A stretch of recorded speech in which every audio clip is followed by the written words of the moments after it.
Wisp Sports Radio, the voice of women in sport. Welcome to Season 2, Episode 2 of the Lovely Biertrix on Wisp Sports.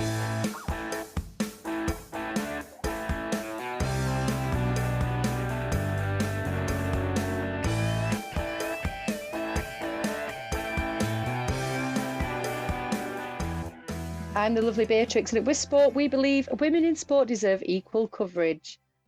Well, this month we were going to talk to the gorgeous Very Cherry about WFTDA Champs Weekend 2019, but technical issues mean that we can't, so you've just got me, and I'm going to do a quick old roundup of all the games happening this weekend. It is indeed Champmas, as I like to call it. We're going into the biggest postseason tournament of the year. It is Championships, International WFTDA Championships, November the 15th to the 17th, this year held in Montreal, Canada. And I am beyond excited, not least because I am co-tournament head announcer for this weekend. So a first for me and a first for Europe, having a European tournament head announcer. But also I'm excited to see what is going to happen here. I'm going to go through a real quick rundown of all the teams. But I know if you're going to be listening at home, or maybe you're traveling to Champs yourself, you're going to know who's going to be there. But just in case you've forgotten, let me tell you, the number 1 seed, of course, Rose City Rollers. Number 2, Gotham Girls Roller Derby. Seed number 3, Victorian Roller Derby League. And seed number 4, Arch Rival Roller Derby. Coming in after that, because of their wins in the playoffs, we've got Angel City Derby, who took first place at Winston-Salem. Texas Roller Girls, who took second, 2x4 Roller Derby, who took third, and from the Seattle playoffs, Denver Roller Derby, who placed first, Montreal, who placed second, and Philly Roller Derby, who placed third. Now, obviously, Montreal have the added pressure this weekend of not only playing in that spot, but also being the host league of this tournament. And I know from personal experience that that is not an easy balance at all to make. So first up on the Friday, we're going to see Montreal take on 2x4. And this for me is going to be one of the most standout games of the weekend. 2x4 coming in, a very new league to championships. They're from Argentina, so they've got some things certainly going to go against them there. Number 1, the jet lag. Number 2, the cold, because over the weekend it's going to hit highs of -7 and lows of -11. So something that the Argentinian team, having only experienced 4 snowfalls in most of their team's lives, they're going to have to kind of think about what they're going to do about that. But then also just because they are this new entity and coming into championships is like a whole other level of playing for teams. We've seen it with teams like Crime City, who've come maybe once, twice, 3 times. London also coming across to play in championships and then experiencing that extra level of tournament pressure. So really interested to see how they will go up against Montreal. Then we have Texas versus Philly. Always a fantastic matchup to see. Angel versus Victorian Roller Derby. Now, Angel City are definitely one of my most favourite teams to watch at playoff weekends because they have just this amazing energy on track. They bring things that are slightly different. Their players really push the boundaries. But then on the opposite side, Victorian Roller Derby come out with some great moves that make everybody in the arena gasp. And I'm sure you at home as well when you're watching, is that legal? Usually it absolutely is. Last year we saw some little bits of changes up. So, for instance, putting out 2 jammers till right at the very last second. So it's going to be super exciting to see that matchup. And then Denver versus Arch. Now, last year in the 2018 championships, Denver beat Arch 204 to 134. So it's going to be exciting once again to see those 2 teams go head to head. Will this be the year of Mile Hydra? I think Denver have certainly set their sights on that from championships last year to now. But we have had a little bit of news this evening that Lady Trample isn't traveling with the team. So, okay, it's only one player and one player doesn't make the team. But what she does bring to that team, what she does bring to the track is huge. Is that going to affect the team? Have they already been training with this in mind, that maybe Lady Trample wasn't going to be able to to travel out with them. Who knows? But it's going to be interesting on Friday to see how the team beds in. Now, Montreal versus 2x4, the winner of that game on Friday is going to be playing Gotham Roller Derby. So for either team, that is quite a big challenge in front of them, not only to get through your first game of Friday, but then coming up against the might of Gotham, who of course placed third last year in the 2018 championships.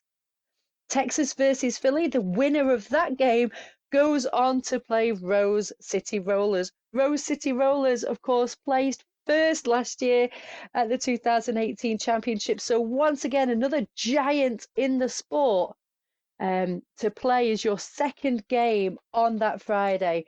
So certainly an exciting matchup just for the Friday games for us to be watching. And I do hope that you are going to be at home and joining in. I know that the brackets challenge is well underway, and lots of people have been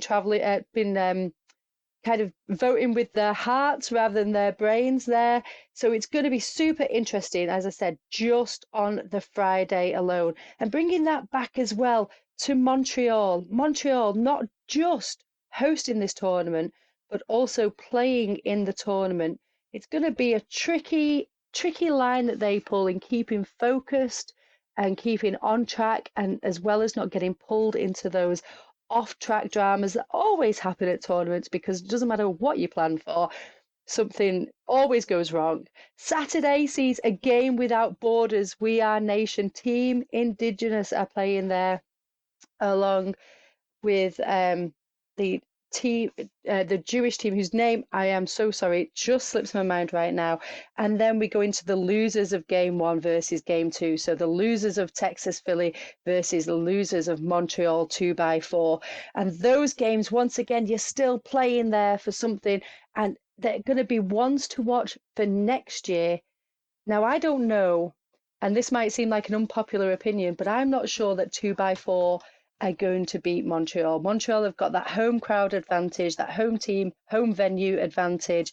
They're obviously going to want to get through and get to a chance for a medal on Sunday. So I'm not sure whether 2x4 will have the edge that they need. Conversely, Gotham versus Montreal is also a tricky one to call. I'm not going to speculate further than that, because to be honest, I'll be proved wrong, and then you can all tell me about that on Twitter either way, because I think also Friday is really our big day. It's going to set the scene up. I've got a lot of wonder about Denver. I really hope that this idea that one skater doesn't make the team won't have an impact. I'm fairly certain that Denver's jammers are just going to come out all guns blazing. Angel Victorian, very steady team, very physical. Angel come along with that kind of different style. You know, they've got those moves that blow people out of the water and really challenge things, their own kind of physicality out on track. And then the Texas versus Philly, again, brilliant matchup of two teams who are very similar in styles, but of course Texas, such a long-standing team, obviously, because they were the founding team of roller derby as we know it. So they've got that long-standing, ingrained passion, strength. Do they have the depth this year to take it forward and beat Philly? I kind of want to say no. I think Philly this year have been so exciting to watch at Seattle. Yes, they placed third, you know, and Texas came second in the Winston-Salem playoffs. But really, when we're talking at this higher level in the sport, first, second, third, it's millimeters between it. So do join me this weekend over on WFTDA.tv, where me and the amazing crew of announcers that we've got are going to be talking you through all of the action, as well as our mega sports desk, which is going to feature insight, skaters. I'm sure the Telecaster, which everybody loves, is also going to be back in action. And we're just really excited to see the games coming up. I personally am beyond excited about the games coming up this weekend, and I want you to join us on that journey as well. Hi, my name is Angelica Delgado, and I am an American judoka competing in the under 52 kilogram division for the United States. I am a proud WISP ambassador, I believe women in sports is extremely important, teaches young women from a young age to believe in themselves, to have great self-confidence, and especially this Olympic movement. You can see great athletes such as Simone Biles, Kayla Harrison, for example, Marty Malloy, which is also a friend of mine. These are great female role models, strong women in sports. My social media account is at Juji, Juji_Angie, Angie. And I just want to thank you so much for listening. So that's the second episode of season 2 in the skate bag. I'll be back next month with another amazing episode. Be sure to subscribe to Wisp Sports on your podcast player. The show notes for this episode can be found on the Lovely Biertrix show page at wispsports.com.